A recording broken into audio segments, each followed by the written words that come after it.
All right, day 3 of our Facebook Live Q&A sessions. I'm Tim Waller with Greenville County Schools and Scott Carlin, Executive Director of Facilities. How are you? Doing great, Tim. Thank you. Let me turn down the volume on my phone. I have not one, but 2 smartphones at my disposal. What is, when we talk about your title, Executive Director of Facilities and Construction Operations, does this mean all of these schools in this massively huge school district? I think we have, how many schools? Like 90 some? We have 85 schools with one on the way with Fountain Inn High School. Sure. So this is under your domain. Correct. The physical plant that we know as schools, and I guess everything else, career centers and so on and so forth. It would be safe to say all things facilities. Sure. Well, yeah, and that's a full-time job. You're gainfully employed with a full-time responsibility there. I am fortunately have a very competent and well-trained staff that handle all the heavy lifting. Good. I want to remind parents, and I've done this the last couple of days, but we've had various experts out here.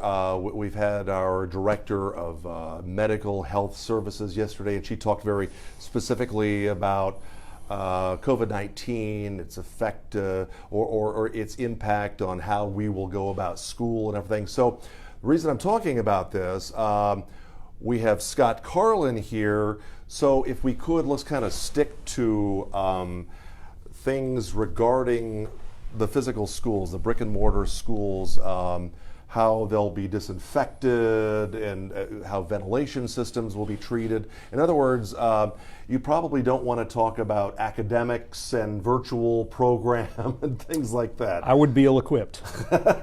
I understand. So I'm giving parents that reminder, and also if you do have questions along those lines, turns out we have people right now and really throughout the day that can help you with that, and that is if you want to email infoline, one word, infoline at, and then here we go with the Greenville County Schools address, at greenville.k12.sc.us.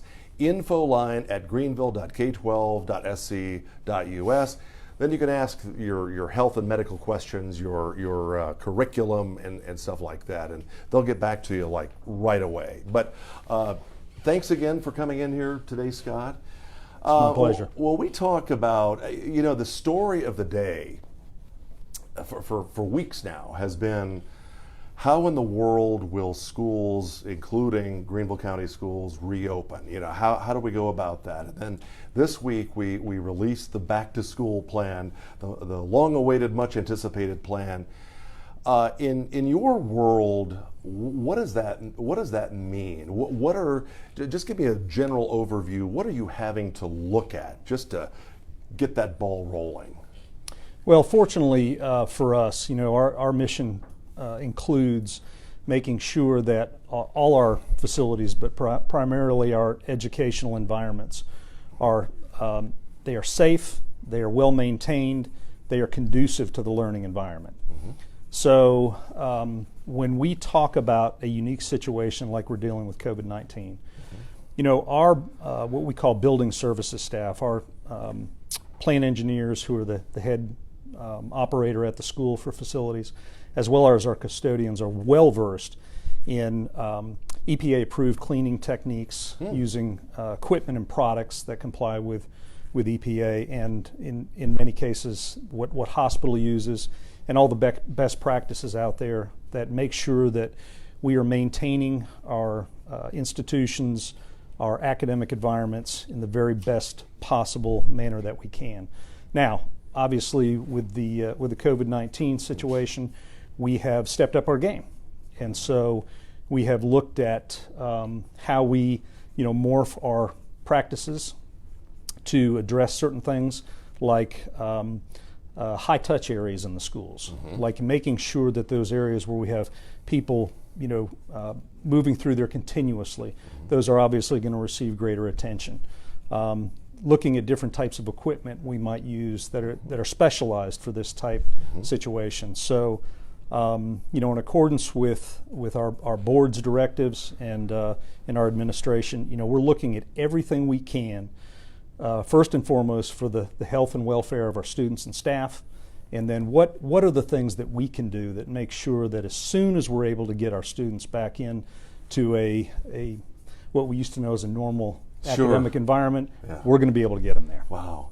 I almost feel like we had a small preview of the kind of cleaning that's possible when Greenville County Schools held the graduations this year, and that was early stage stuff, but it was a Bon Secours Wellness Arena. We had all the precautions, social distancing in place, but man, as soon as these ceremonies were over, I could see the team go at it and wipe down these seats. Is this the kind of a thing that's possible now and will be practiced in the schools?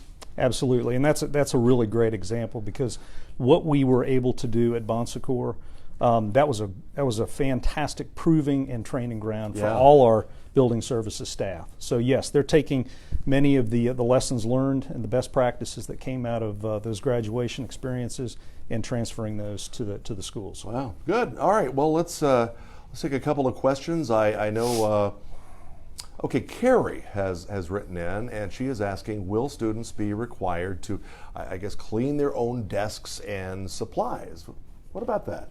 It's interesting. We are truly walking into a situation now where it's going to be an all hands on deck effort between our custodial staff, our administration, and our teachers. And so there is going to be we are all going to be participating in the cleaning and sanitation process in some form or fashion, to include teachers participating in spraying and wiping down some of those high touch areas, desks between classes and things like that. So should the attitude be, do you think, is this good general advice for whether you're a teacher, a student, kind of own your own little area? Absolutely. Maintain it, wipe it down, clean up your mess. And in many cases, one of the biggest things that we've recommended, and the schools I think are going to be embracing, is let's get rid of the clutter. The things that the more things that are in there, the more things we have to touch and deal with. Sure. All right. Okay, Kelly. She's asking, electrostatic sprayer. Does that work? And when children will be in the school? And I don't even know what an electrostatic sprayer is. So fill me in. Well, I would be lying to you if I told you I understand exactly how they work. Okay. My staff knows how these things work really well. I got you. What I can tell you is that these new electrostatic sprayers, or foggers, depending on how you term them, they provide a level of cleaning and efficiency that we've never been able to achieve strictly with traditional, spray cans and sprayers and hand wipes and things like that.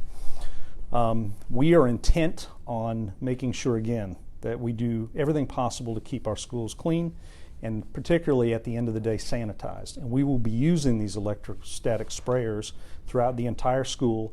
At the end of the day, they are able to provide that extra cleaning capability that we haven't had, and then after a period of time, the chemical that was used becomes inert, and when you come in the next day, it's clean, but there's no concern about any concern somebody might have with a chemical. And like you said, that's at the end of the day. So part two of her question, when there's a full hallway of students or kids in the classroom, you're not going to have people going around with sprayers. That is correct. Okay. All right, good. Well, we got that settled. Here's a great question. Will water fountains be cleaned continuously, or do we just turn them off? It's interesting. If you go into a lot of your commercial establishments, in my case, when I'm able to, the YMCA, they've closed down all their water fountains. The only things that are available are bottle filling stations. So our leadership, thinking through this ahead of time, saw fit to make sure that we've got bottle filling stations in every one of our schools before we get started with the year. And I think I've heard mention of that. So this year, bring your own bottle, and we can fill you up. That's correct. With that. All right. And then the water fountains will be turned off there. Right. Now, of course, we're going to have situations where a child forgets their bottle or, for whatever reason, does not have one. We will be providing some type of disposable vessel, Okay. a Dixie cup, Right. something like that, Right. to make sure that everybody's able to use the bottle filling stations. Okay, good. Here's another question. Will custodians keep the soap dispensers and paper towels refilled and restocked throughout the day? They will make sure that everything is stocked and usable throughout the day, and of course, making sure at the end of the day that we're fresh and ready to go for the following. Good. Let's see. Are we going to use desk screens like they use in grocery stores? Okay. We have chosen to utilize, of course, we're all familiar with social distancing now. And so we are structuring our classrooms, in particular our desks and chairs, such that students can maintain that 6-foot social distancing in the academic environment. And I mentioned this yesterday, just to elaborate on that, but we had an event on Monday and chose A.J. Wittenberg Elementary School. Yes. And really, this was designed for the local news media to come out and get an idea and then spread the word to parents what a socially distanced classroom looked like. And the principal there, Dr. Stevens, had a room with tables and a room with desks. And honestly, while you can imagine what that might look like, it was really cool just to see it in person. And honestly, I was impressed. I thought, here's a whole big room, and I couldn't remember how many children they would fit in there, but I mean, it can be done. Different schools have different limitations, but it does. It can absolutely be done. It can absolutely be done well. Yeah. Let me ask you this. Speaking of that, because so many parents have asked about what that's going to look like. Given the fact, Scott, that no two schools are alike out there. Maybe there are a couple of two schools that are alike, but we do have these unique differences throughout the county, and the design of the school, the space in certain wings. So we do have all of these differences. What kind of a challenge did that present from your standpoint as far as sizing up all of the 90-some or 80-some schools in Greenville County and saying, can we do this? I mean, what did you all have to do? Well, we had to go out and canvass our entire school district and look at those, certainly the typical classroom, but some of those situations where we've got maybe a school that was designed and built in the 50s, and just figure out how to accommodate the teacher and her furnishings, or his, and the students. And I'll tell you what's even more of a complicated issue than just maybe the differences in the schools is many of our schools like to use tables as opposed to desks in their classroom environment. So figuring out how we shuffle all of those around to keep that social distancing, as well as make sure we're accommodating the academic need. And I'm sure it got detailed, it got complicated, but at the end of the day, was there a general consensus, can this be done? Absolutely. Oh. And it did not take long to figure out it could be done. And again, fortunately for me, I have a great staff that was able to get out there, including one of our staff is an architect, and figure out how to make all that work. Great. That's good to hear, for sure. Who's responsible for supplying the teachers with the sanitizing products, I guess the hand sanitizer, and then will the district supply all of the necessary disinfectants? Absolutely. Just like any large organization, supply chain management, right? So all of these materials have been ordered, in some cases are still being ordered and being delivered. And from our central warehouse, we'll be flowing all that out through our warehouse staff as well as our custodians. And because you remember in the beginning, whenever that was, with COVID-19, at least from the consumer standpoint, we'd go into a grocery store or the drugstore, and for a while you couldn't find just a good, decent bottle of sanitizer. So When we talk about the scale of a large school district like this, I mean, are you guys stocked up? We are stocked up on essentials. We are still, again, receiving some of the extra that we're going to want to have to make sure that we've got plenty on hand. But our warehouse staff is excellent at this kind of thing. They know who to reach out to get large orders, and they started this process way ahead of time, including our custodial, our head of building services, Bain Stewart. Sure, good. That's good to hear. All right. Okay, Megan, thank you for writing in. She's asking, what about hand sanitizer, both in the classrooms and cafeterias? Of all the things we probably have a surplus on right now, it's hand sanitizer. And we are going to be providing hand sanitizer in all areas of the schools, including the administrative areas, offices, and primarily the classrooms and public areas. Okay. And I mentioned a little while ago, I saw a demonstration of what some socially distanced classrooms looked like, and I saw some of those hand sanitizer pumps outside classrooms, but I also saw in the lobby area one of those self-standing stations, hand sanitizer. Do we have a few of those? We have those, and we're going to have them in every school. In the large common areas, I believe it's actually an automatic dispenser. Okay. That we're going to have. So there is not going to be a problem for any student or staff member to access hand sanitizer once we start. So if they have dirty hands, that's on them. Right. We don't encourage. I think that's a great way to say it. Right.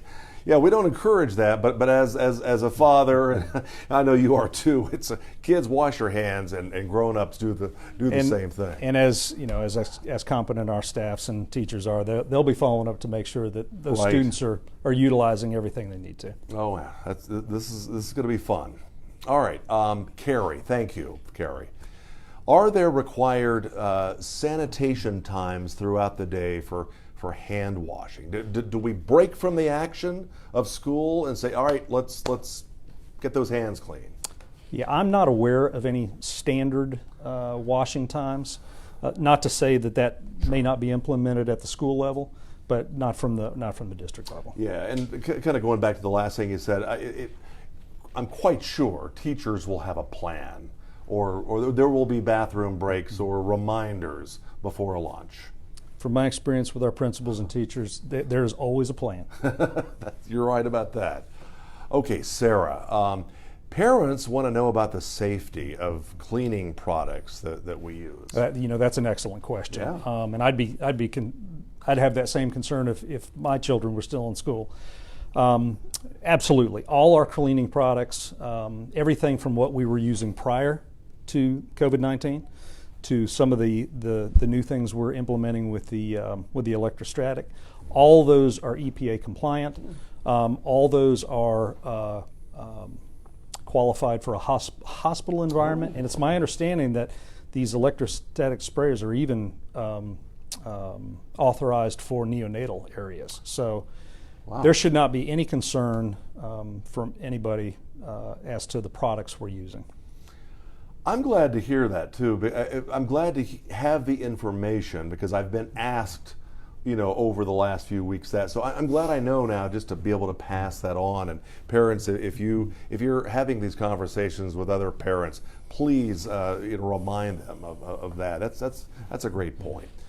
All right, here's another popular question: will the playground equipment be sanitized between uses? So some of our cleaning practices are still being fleshed out on, our primary focus is going to be those high touch areas, and that's no matter where it is. Wherever we think those high touch areas are, that's where we're going to try to focus on.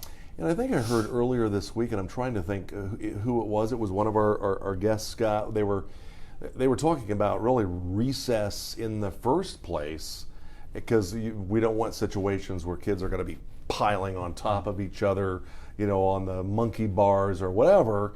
So it would even depend whether they're going to be out there all bunched up in the first place. But I would imagine if it's the high touch area, it'll be wiped down and clean. We know that. All right. Laura, how will temperature be controlled in the schools and then really kept comfortable with the outdoor ventilation? Well, anytime you're talking about comfort, comfort cooling in a comfortable environment in the South, it's a delicate balance between what the equipment is able to perform and then also what our requirements are for fresh air and those kinds of things. Sure. Fortunately for Greenville County Schools, we have very well maintained and very in good working order mechanical equipment that provides that quality environment, that indoor air quality that we want. I will tell you that we are looking to make sure that we keep air moving through those buildings as much as we are able to. We are going to be adjusting our system run times so that they run a little bit longer before school starts and running them a little bit longer in the afternoons to make sure we're getting plenty of air changes throughout the school and we're providing, as that appropriate environment for the classroom no matter what we're doing. So this isn't just about cooling and comfort on a hot day at school. It's also about fresh air. Correct. Yeah, that's good to hear. All right, thanks. Okay, will sinks be upgraded at some of the older schools? And here's one I've heard 1,000 times. Will there be warm water in the restrooms? Okay, so as far as infrastructure is concerned, our largest contribution is those bottle filling stations to make sure the students have, we're not having to operate lots of things with our hands to get water. All our infrastructure within the existing schools when it comes to sinks and all those kinds of things, we're making sure that all those are maintained properly, they're all functioning properly. The biggest contribution, I would say, when it comes to the hand sanitizing is going to be those sanitizers in addition to what we already provide in the restrooms and things like that. There are many cases in the district where we do not have hot water, and that in some cases the reason that we don't have hot water in a particular place is because especially with some of the younger students, absolutely, we can get into problems with scalding hands and things like that. But but there's going to be plenty of water, plenty of soap, and again the enhancement I think is that hand sanitizer. Yeah, good. Okay, Crystal, thank you, Crystal. How often will they be sanitizing in between each group's attendance days? So I'm going to take a wild guess that when she talks about the groups, talking about the different color coding, our flexible in-person schedule that we have, so you could be blue, red, green, purple. Yes. So a 1 day of attendance. And I think you said earlier, really at the end of every school day, sanitize. Correct. Right. So who's ever coming in the following day, that school has been sanitized by the time they get there. Yeah.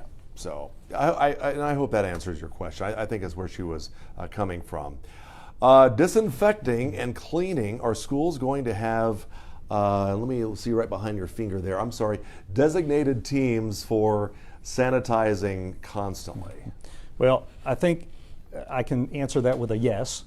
Going back to what I said previously, this is an all hands on deck effort. We're going to have everybody in the school involved in some form or fashion with cleaning and sanitizing.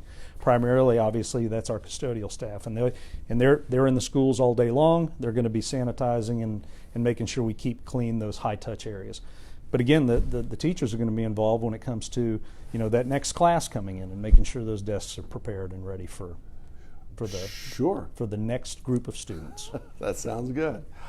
Are you hiring extra custodial staff to help with the cleaning? Do we have enough to get the job done? With our current plan, and especially with some of the innovative cleaning techniques we're going to be using with the electrostatic sprayers, we really feel like we are going to be able to handle it with our existing staff.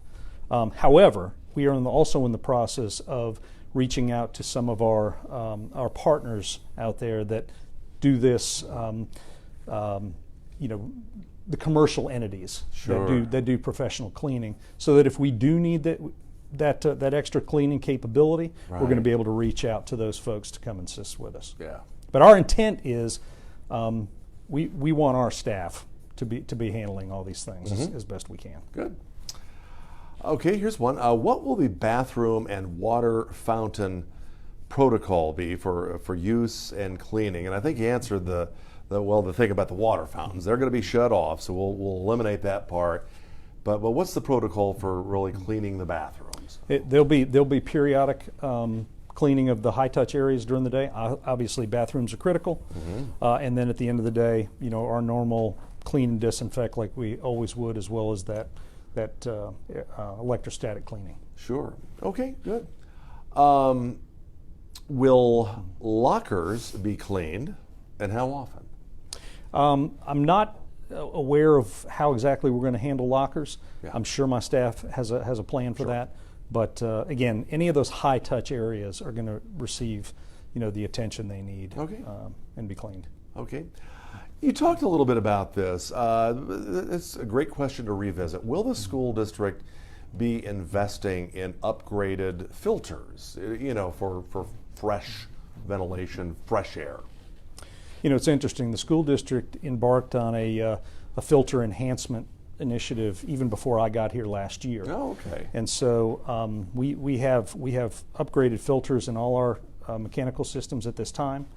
One of the biggest things, again, I think that is equally as important is making sure those systems are operating the way they're designed to operate. They're properly maintained, the preventive maintenance is pulled on them in the appropriate manner, and making sure that those filters are changed at the correct intervals. So introducing more outside air, running those systems longer during the day, having that enhanced filter media, and making sure that the systems are operating properly and that media is changed when it needs to be. Wow. I think is what how we're gonna get there. Sure.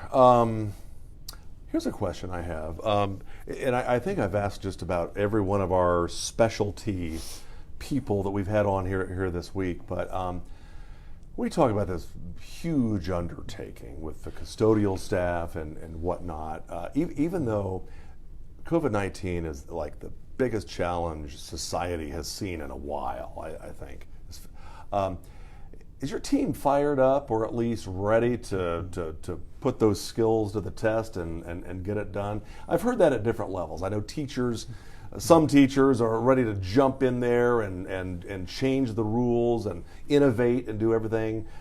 Are your folks ready to get in there and show how this is done? Yeah, absolutely. And I got to give a shout out to my staff because when all this went down in March, in many cases the school district, it emptied, and people had to learn how to Zoom from home and do all these different things as well as we. But my staff has been operating in those buildings without any change at all. Now we've had to learn how to operate differently because social distancing and things like that, but they haven't missed a lick in doing the normal routine maintenance and cleaning and the kinds of things that are essential to keep buildings operating and systems operating, lights and everything working. So they've done it with a fantastic attitude. They've done it with professionalism. They have learned how to do new things quickly and really perform at a high level in ways that have just amazed me. Yeah. You can either let this whole thing drive you crazy. A couple of us here were talking about this, and there are days of frustration and figuring it out, or you could just jump in and do the best you can. It sounds like you guys are ready to roll. We are definitely ready to do whatever's necessary to begin school in the way that is most prudent. Yeah. And we are looking very much forward to getting back to some sense of normalcy whenever that is possible. Well, you're right. Scott, thank you so much for coming in today. And this is our Executive Director of Facilities. Don't forget, if you still have a question about really anything Scott has talked about here today, we're live at this minute, but as soon as we're not live, then this just posts on the Greenville County Schools Facebook page so they can rewind or watch it tonight or share it with their friends. Please share it on your Facebook page because this is good for all the parents. But also, if you have very specific questions, and we're finding that a lot of parents do, please email infoline at greenville.k12.sc.us. Info line at the Greenville County Schools address. And we have a lot of people that'll just answer those questions or get answers if they don't know it themselves. But good luck this year. Thank you, Tim. Yeah, hope all goes well for all of us. I'm sure it will. And parents, good luck to you. And we really appreciate you sending in the great questions. And you know what? We'll be talking to you very soon. Have a great day.